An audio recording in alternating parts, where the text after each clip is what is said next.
Welcome everyone. We're here. We're here with Vasily, one of the goats of Fiverr, one of the greatest sellers of Fiverr.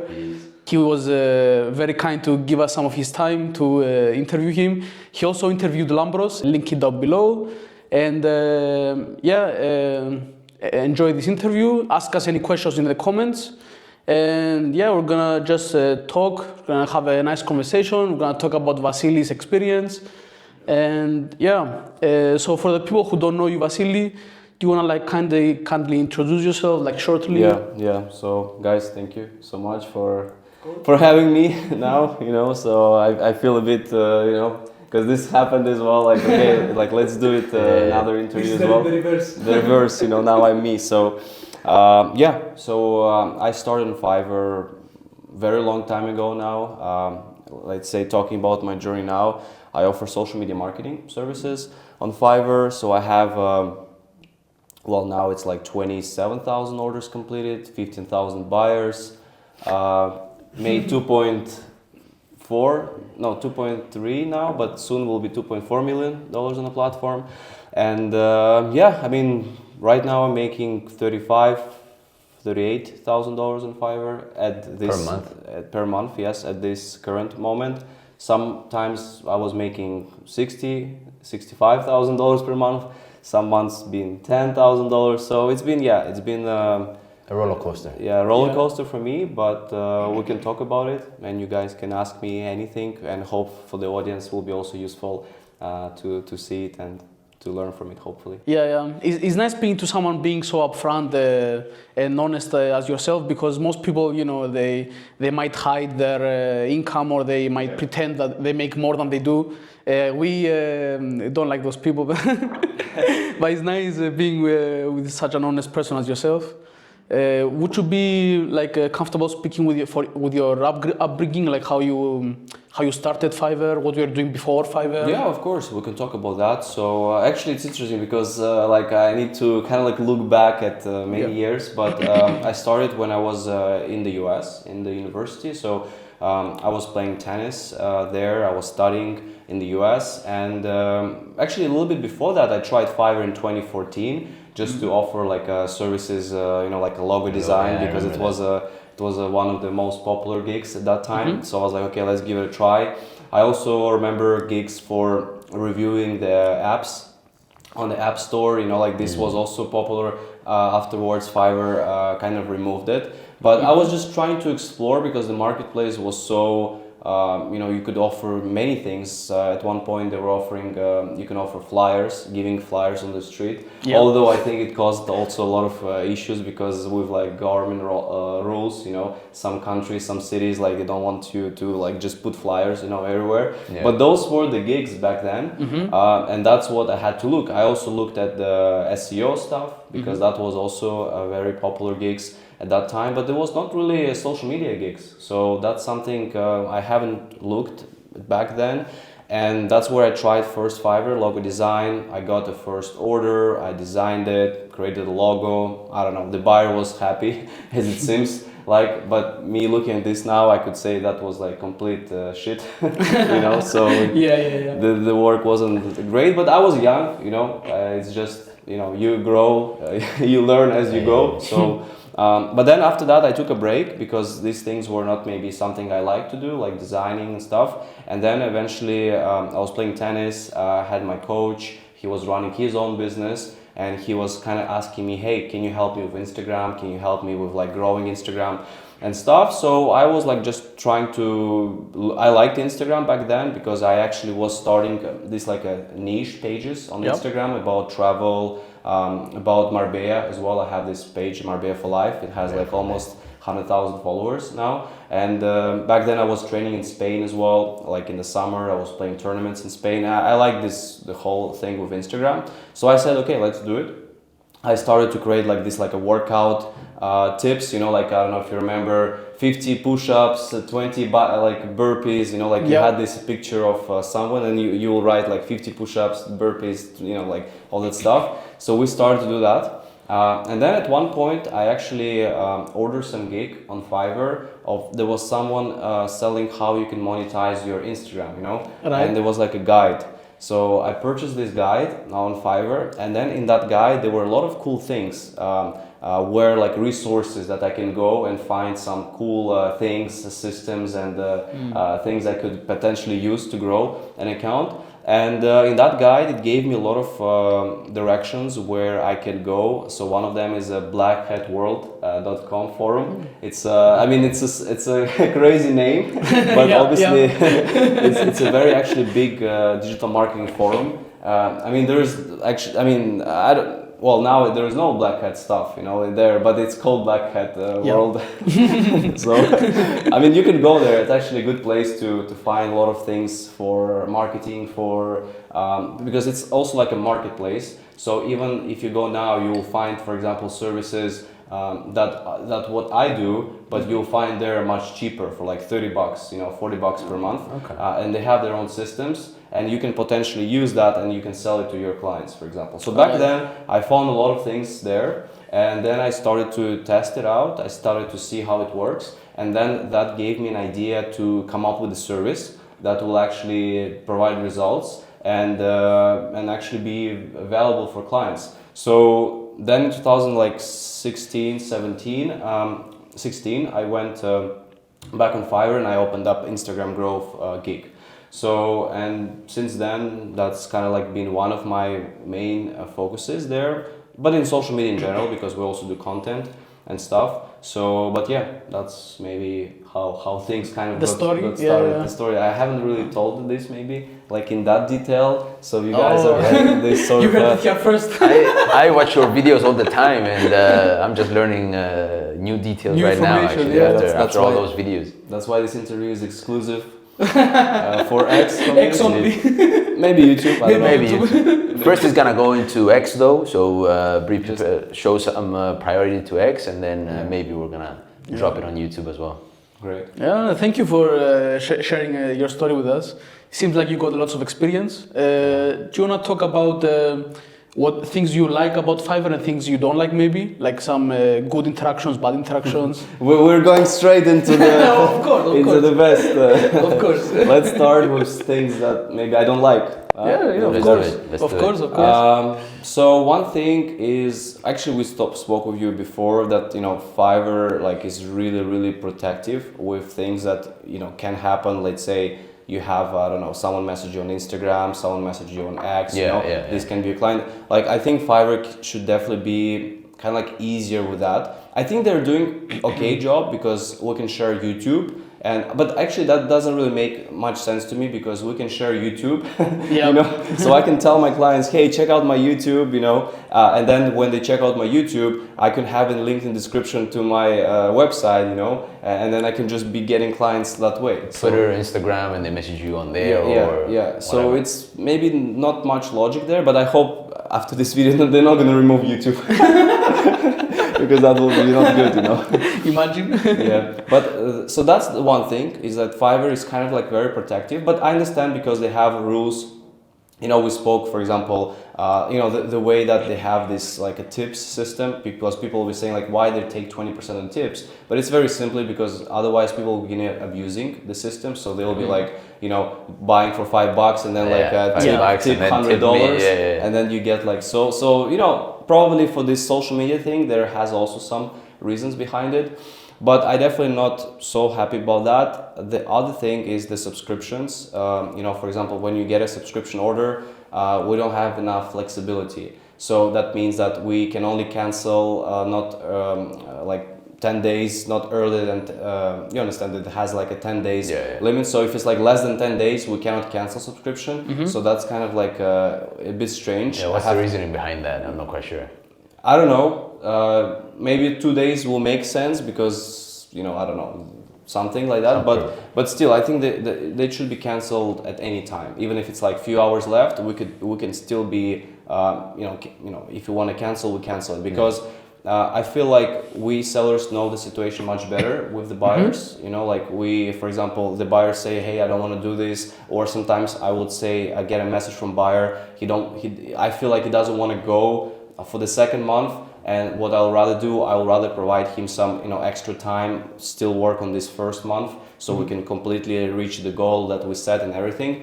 So of course I want to have this flexibility.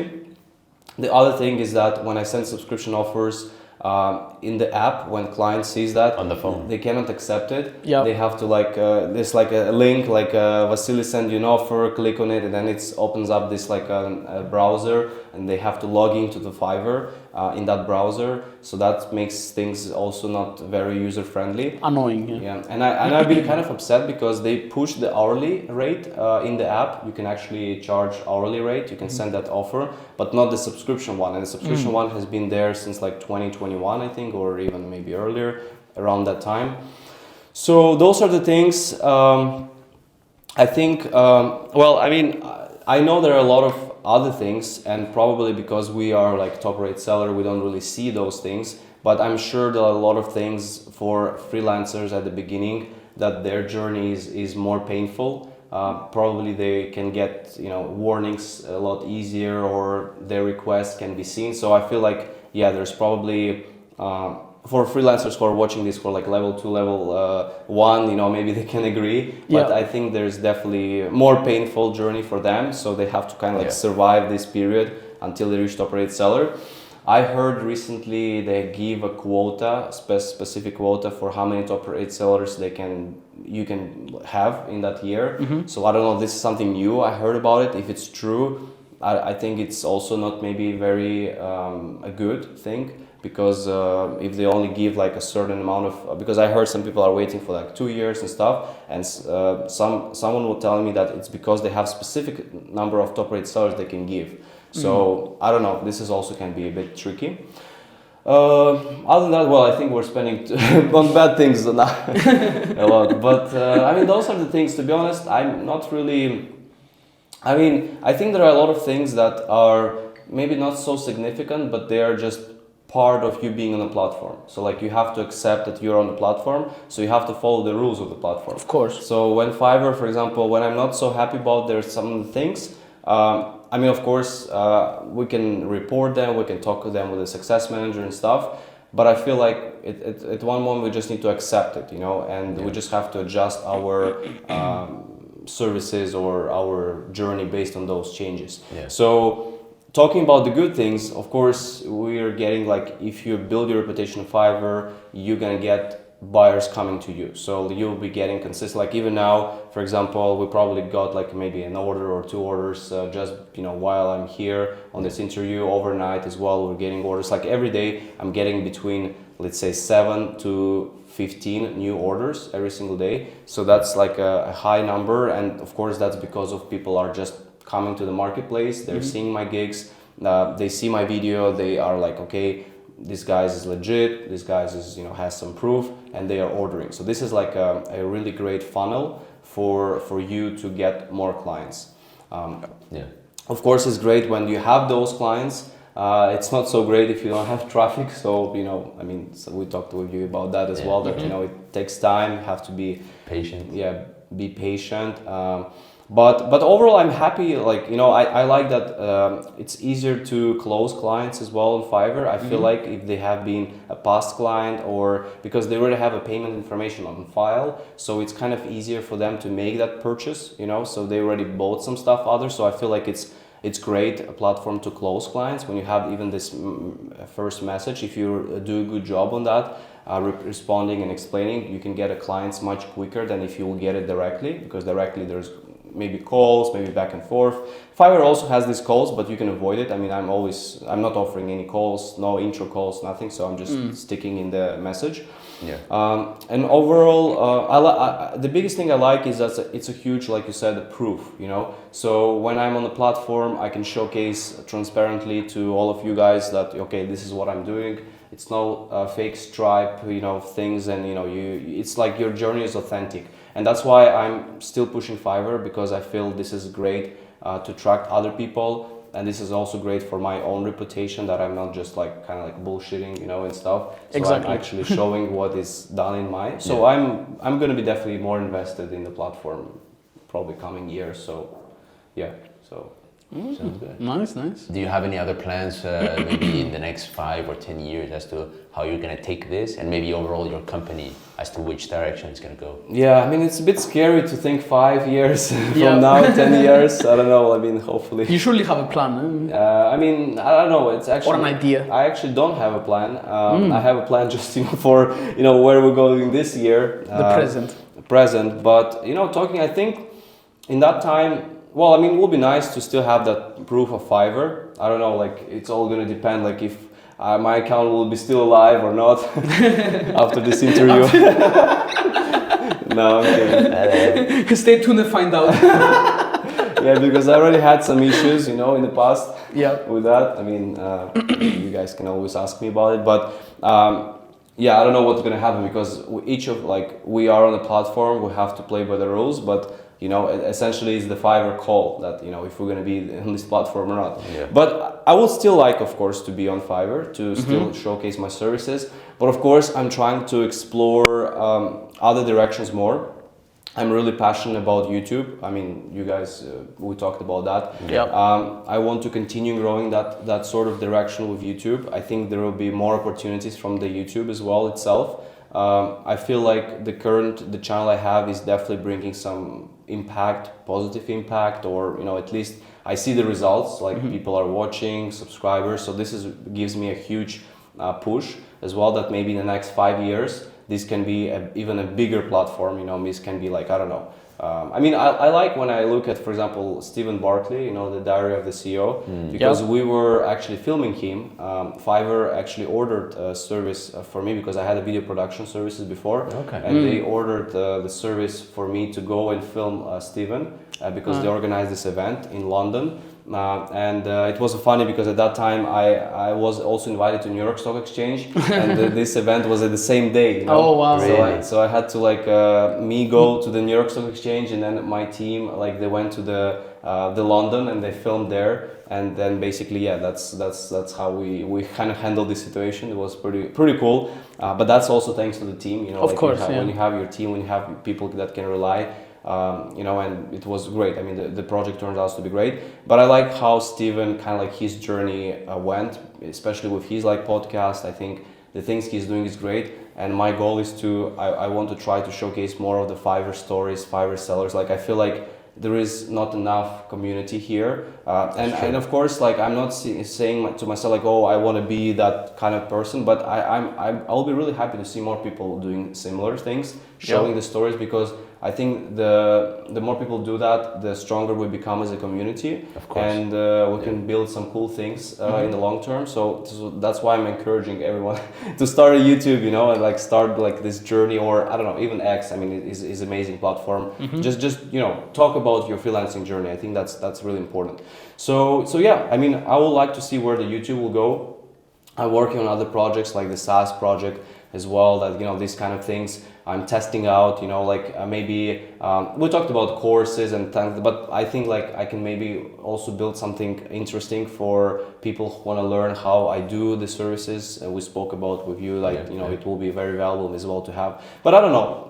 Right now it's kind of the SaaS project that is coming soon, and I'll be speaking a lot about it. Of course. I don't know by the time video launches, maybe it's out or not. But this is something that I want to do, and then I want to make the community more stronger, essentially freelancing community, hosting maybe offline events, organizing masterminds, these kind of things, because even talking to you guys, these 2 days, it's been really incredible for me as well personally. I know you guys talk that it's great for you too, but but for sure. But for me personally, it's also been an incredible journey because I'm learning from you as well. I'm meeting you.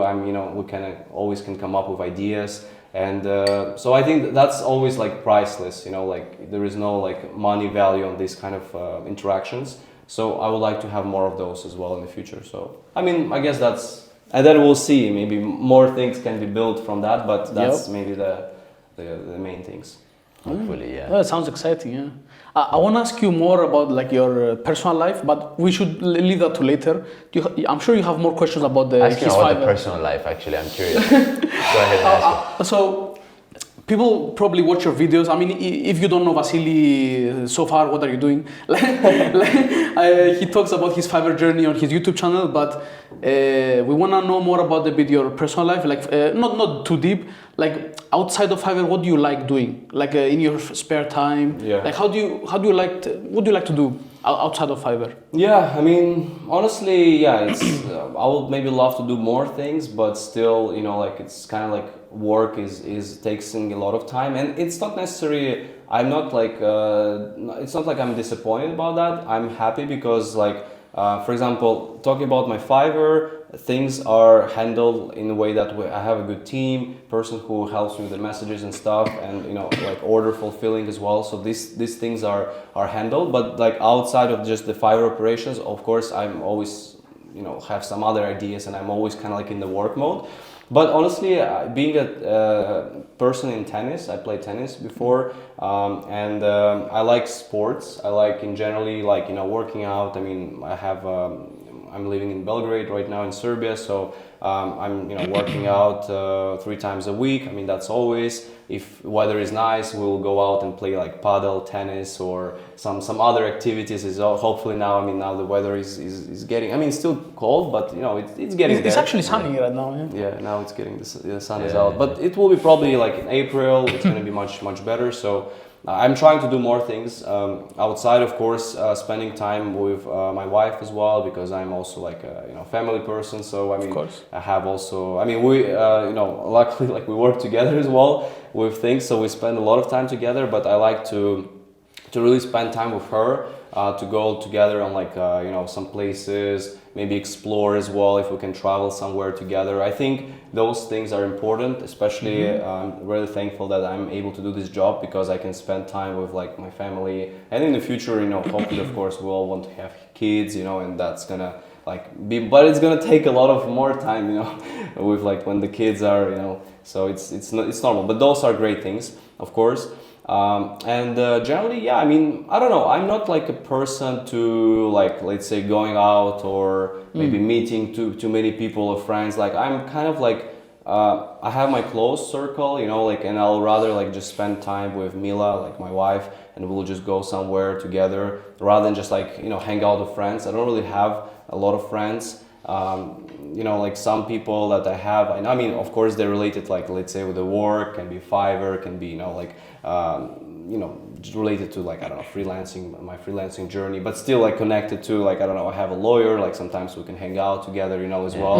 I have even the coach that trains me and Mila, we can also go together in the breakfast. So, I mean, you know, people like that who are in the office as well, you know, we sometimes make like a team building or something, like hang out. So honestly, yeah, I mean, it can sound boring. I have a day in the life that I posted, but you know, generally, yeah, I feel like time running fast, and especially like, well, now I'm 30 years old. I'm not like 20, 22. Like I have a little bit different priorities at the moment with the family, but still, I try to still kind of like, you know, dedicate more time on my work rather than other things, because I know that when I'm gonna get 40 and more, it's just, I'm not gonna be like, it's gonna be a bit different. So I won't maybe have enough time. So hopefully by that time I could have maybe even better systems. So I know I could maybe do something on a higher scale. But you know, you never know. But yeah, honestly, it's just day-to-day work. And tell us a bit more about your team, and how many people do you have in your team exactly? Maybe tell us a little bit more about what the role of each person is, and give us a bit more insight on that. Yeah, so I have right now 8 or 9 team members, but we can go in detail. Well, before I had a bigger team, but as we're speaking now, I have, first of all, I have Kos, he's in Russia. He's actually a big part of the growth, so he's responsible for a lot of growth clients, reports, making sure everything is running there. So he's been with me since the very beginning, and he's like really the person I can trust everything, and you know, it's been also interesting journey that been developing with him. Nina, she's in the Philippines, but she's been with me since the beginning as well. She's also the person that is, you know, really helping so much. She's doing many things. Like, I feel like sometimes bad because like I kind of like put her in different positions. You know, like when we came up with this content service. You know, I like we were like because Mila, Mila is also a big part of my team, but she joined a bit later, so those people joined before. But for example, when we came up with this content service with Nina, with Mila, and then we were like, okay, Nina can maybe do this post, you know, and we had to like teach her. She's not a designer, but she became really good at this. And so we've been moving her. Now she's doing sales. You know, before she was doing also customer service, like she was helping with the messages. So, Kos, Nina, of course, Mila, my wife, she's helping me with managing our designers as well. We have 3 designers at the moment. And they're obviously everyone is a full-time, the ones I'm mentioning, people. So Mila is helping me manage the designers and just basically, you know, kind of like come up with a work for them to do and tracking and analyzing stuff. Maybe it's not like, let's say, a lot of work, but it's important work that needs attention and person needs to understand what it's doing. Of course, I have Alyosha as well, and you guys met him. We met him, a great guy. Yeah. So he's kind of like, he has an interesting background as well. I don't know if you want to go We don't have to in detail. It's his story to tell later.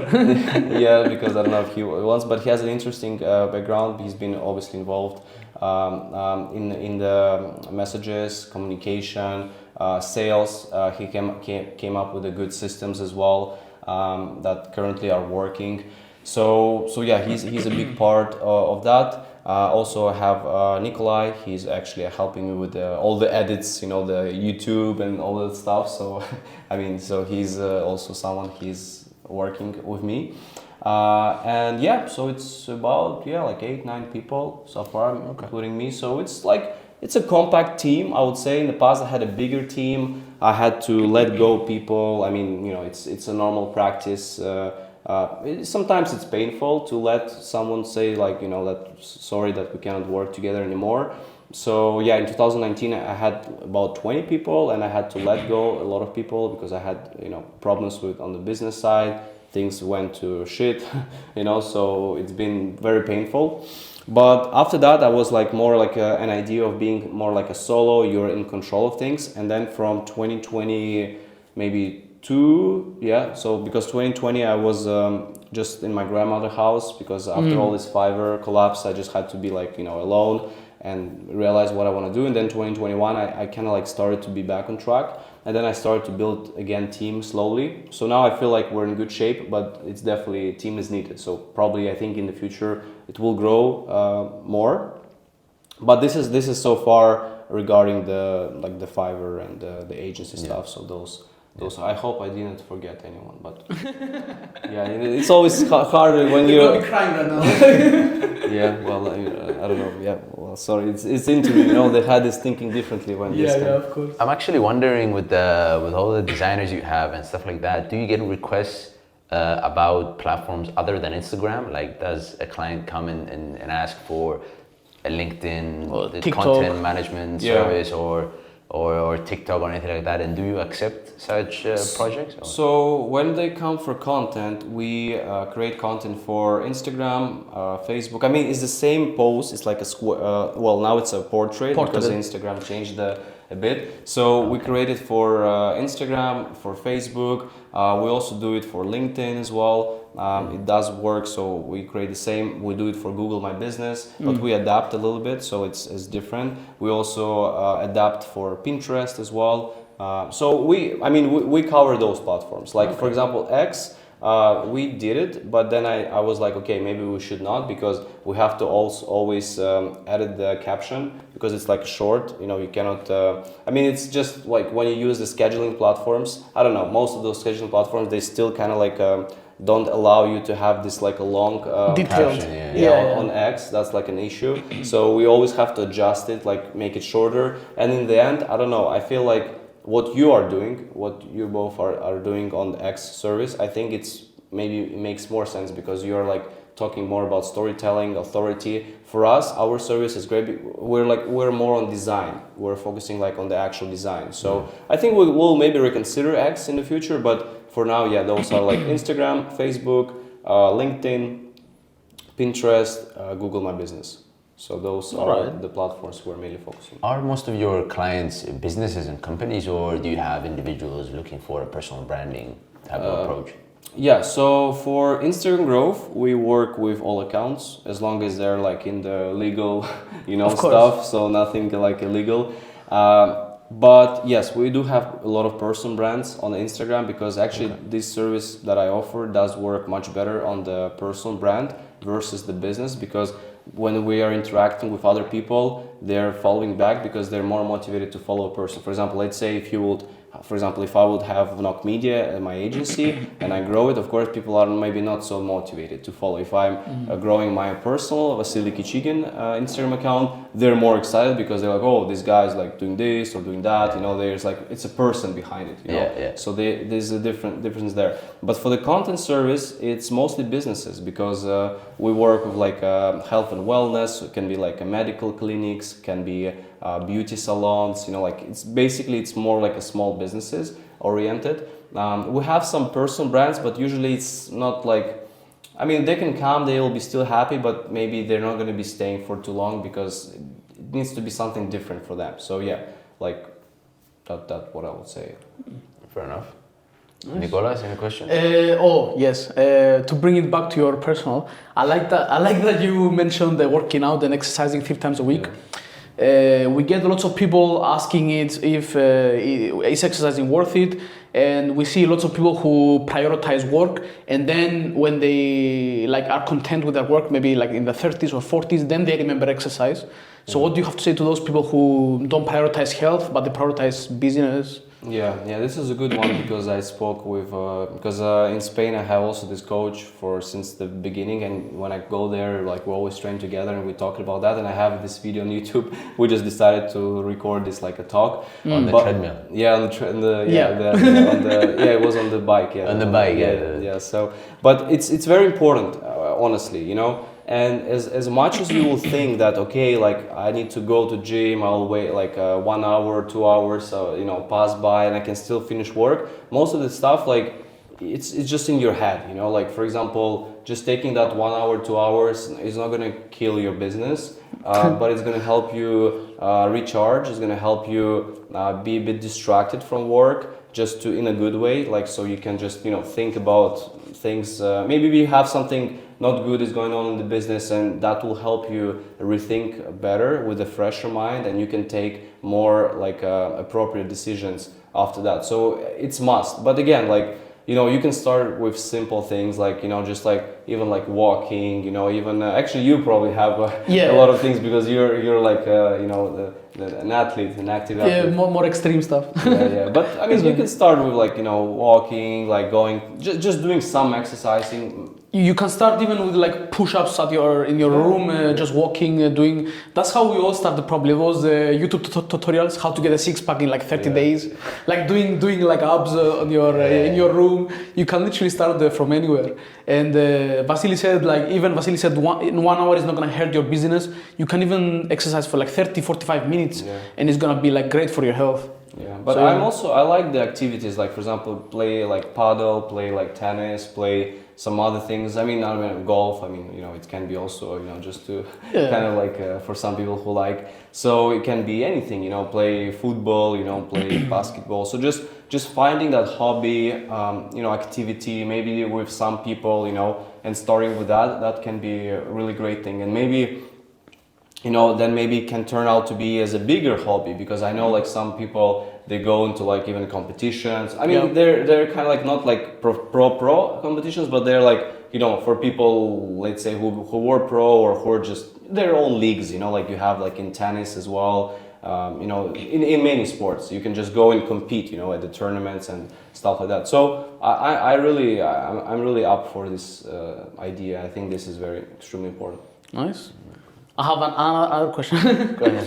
From 1 to 10, how would you rate your life on happiness? Like how happy are you from 1 to 10? 10, of course. 10? Yeah, 10. I'm extremely happy. Really? Like nothing can go better? Yeah, I'm super happy. Everything I have. I'm, obviously you always things want to do better, but I'm extremely happy what I have now. I think first I'm independent. I can do whatever I want. I have a wife. I mean, I'm always thankful for that we're together and we can do things together.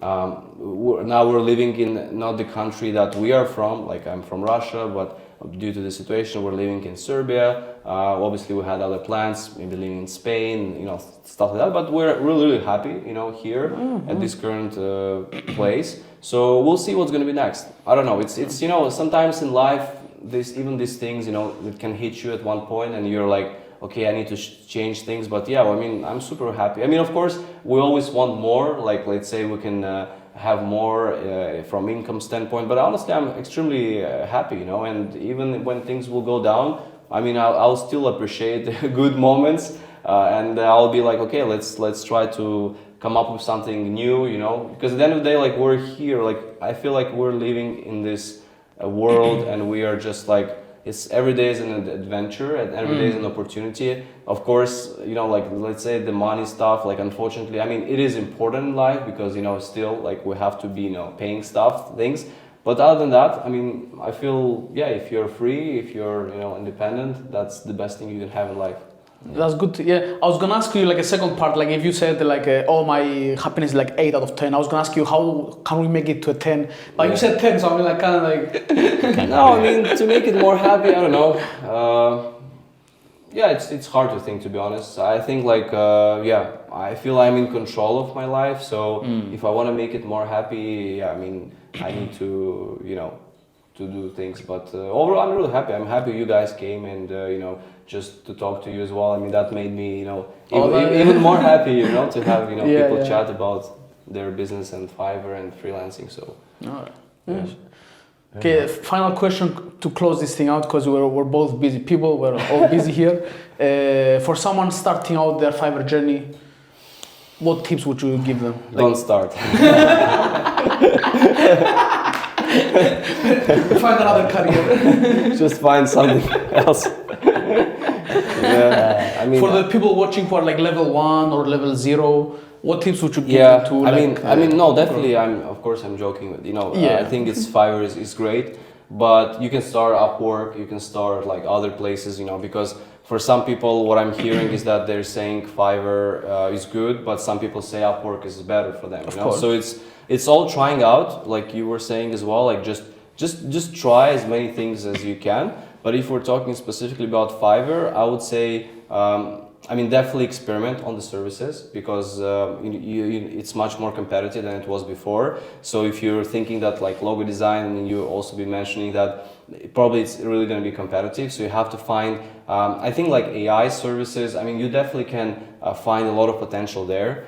Even if you can teach yourself a skill, just like taking some courses, YouTube stuff, you can learn some new skills, and you will go in the AI category. You'll be surprised that because like when I look at this, I always tell that people, like I see those gigs, people are gonna pay like 400 euros to create social media accounts, like if people are, and I've seen, because I've been speaking about that like publicly, and I see actually more people are starting to do that, and I still see they have like orders in queue, like they're offering it for like 200 up to like 500-600 euros, create social media accounts. I mean, come on, like how, like it's just crazy, that people are paying for this.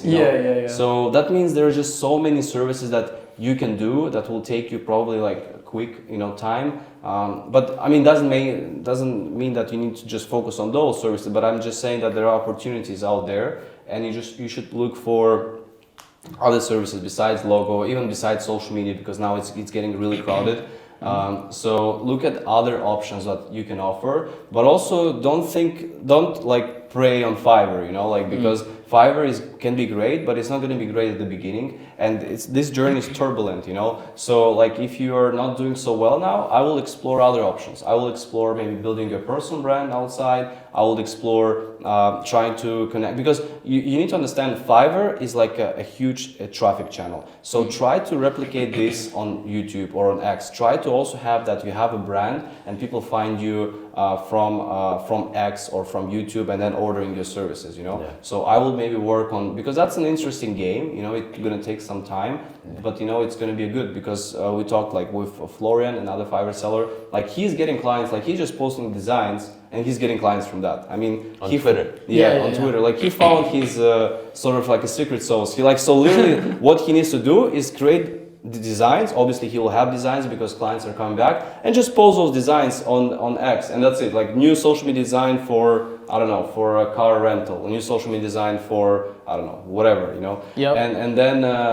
And then you'll have clients come to you, but you have to find this, you know. So for example, if you look at someone who is succeeding, you can try to replicate the way they're doing, but you know, you have to also be passionate about it, you know, because many times people like try to copy, they don't see results, they give up, you know. If you're trying to like copy or, you know, model this, stick to it, you know, do it with a passion, you know, because Florian, he's doing it because he loves designs and he truly loves X as well. So he's like, you know, connecting that, and that's why it works. And because you need to engage in the platform as well. It's not only just posting, but you have to engage yourself, like engaging on other people content, you know, like on designers, so they can also find you. So that's why just, you know, picking one platform and going all in there. All right. I mean, thank you very much for this interview. Anything else, guys? Anything else? Do you want to speak about something? I mean, I think it was great. I don't know. So whatever you have, we can always make a follow-up interview. Of course. Or it can, Yeah. But if you need anything about Instagram, Vasily is obviously your guy. Yeah. Check Vasily out if you haven't already. I mean, what are you doing?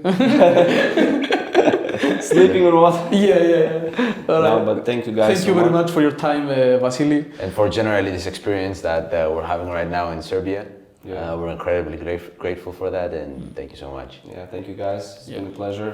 So we we should do more. Of course. And I mean, as well, likewise, Ambros, Nicholas, they have amazing service too for X. I do Instagram, so if you guys Instagram here, X is there, so you choose now.